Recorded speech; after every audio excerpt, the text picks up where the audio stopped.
What's up guys, Aleyzr here, and today we're going to talk about how you can use your utility on a macro level and how this can improve your CD sites. So let's go.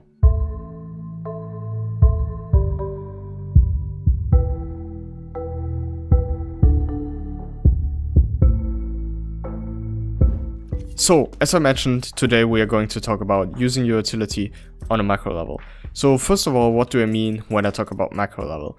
So when I'm talking about macro level, I basically mean everything that you can observe while just looking at the radar.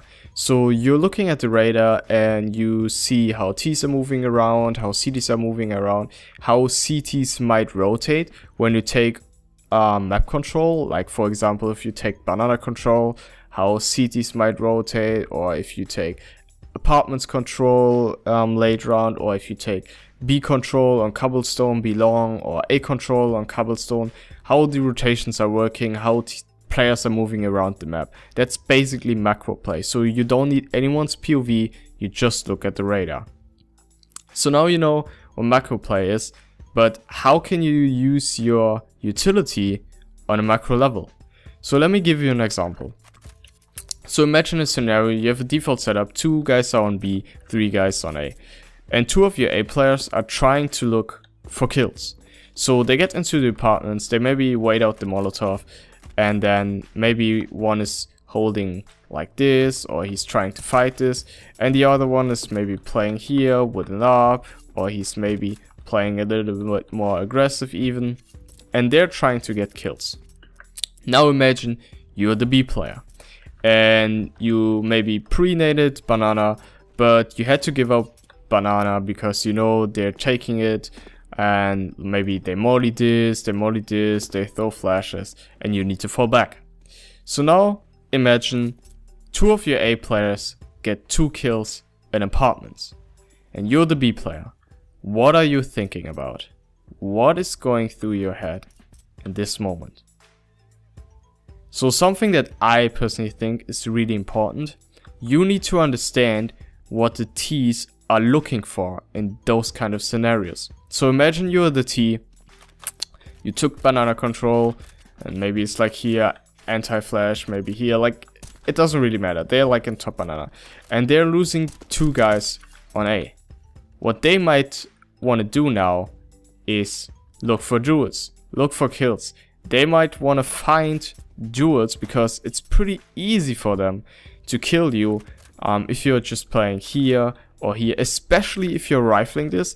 If you have an ARP, it's more difficult and more dangerous if they don't have an ARP, but if you're just rifling this, it's pretty easy for them to kill you. And that's something most players would understand in those kind of scenarios, that they have to look for kills now. So one thing that you could do is just throw a smoke.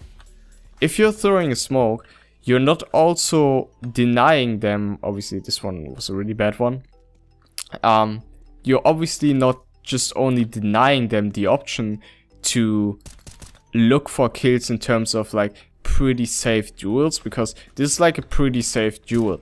If you miss a shot, you can still fall back. You're not really committed to this kind of play.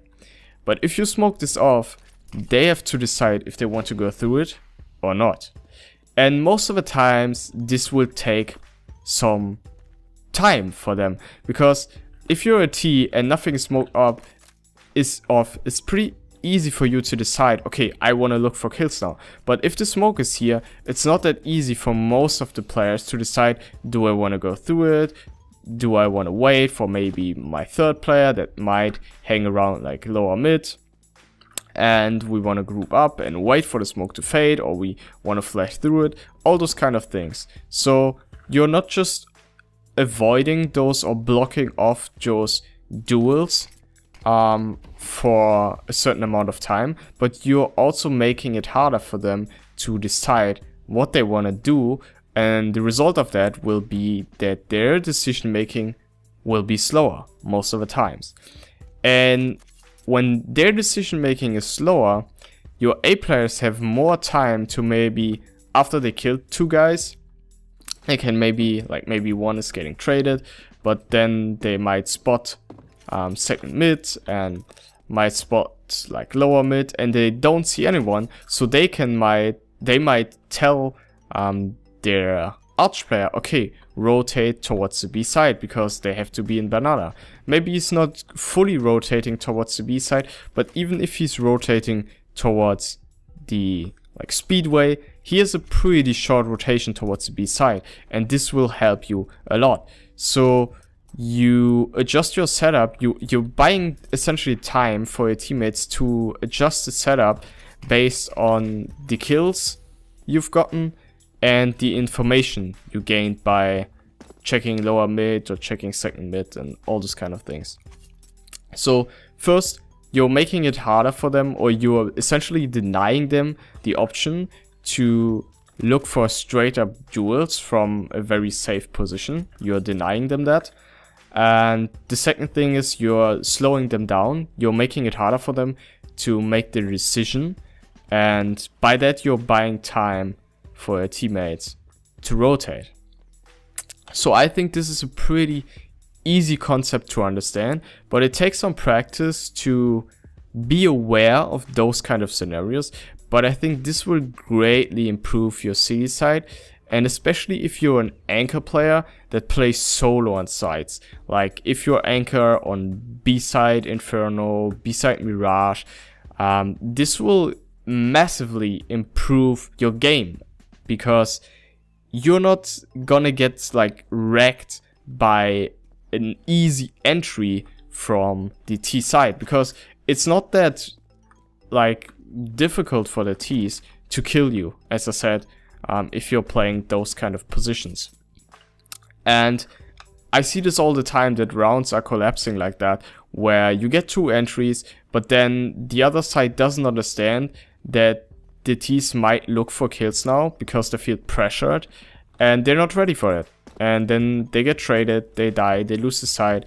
And even if they trade, if they get entryed, it's probably a 2 versus 3 situation for the T's in the after plan, which is a pretty good position to be in if you had a scenario where you were just down 2 men. So this is a huge win for the terrorist side. So I hope you guys learned something from it. I hope I explained it in a way that you can understand it. And if you liked the video, feel free to give me a thumbs up.